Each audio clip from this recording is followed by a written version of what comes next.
Types and organization of the courts. In that the introduction, judicial system of the India is classified into three levels of subsidiary parts.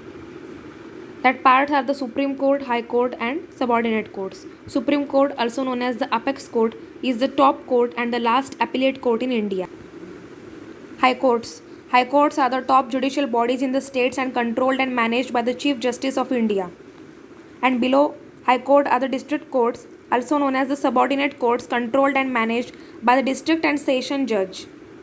The subordinate court system is further classified into civil court and criminal court. The civil court, of which a sub-judge is the head, followed by the municipal court at the lower level, and the criminal court headed by the chief judicial or the metropolitan magistrate at the top, and followed by the ACJM or ACMM.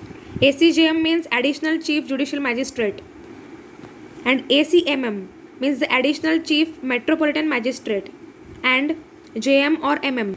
JM means Judicial Magistrate or the Metropolitan Magistrate, MM, at the lower level. Means in subordinate courts there are classification of civil courts and criminal courts. In civil courts, top level sub-judge and lower level municipal court. While in the criminal courts, first is the chief judicial or the metropolitan magistrate.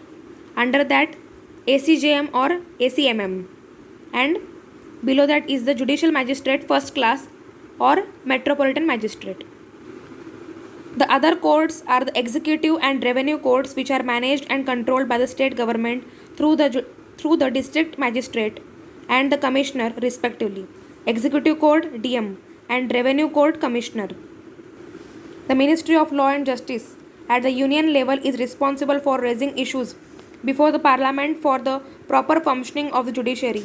It has jurisdiction to deal with the issues of any courts of the India, from Supreme Court to the subordinate and executive courts. So this was all about the types and organization of the courts.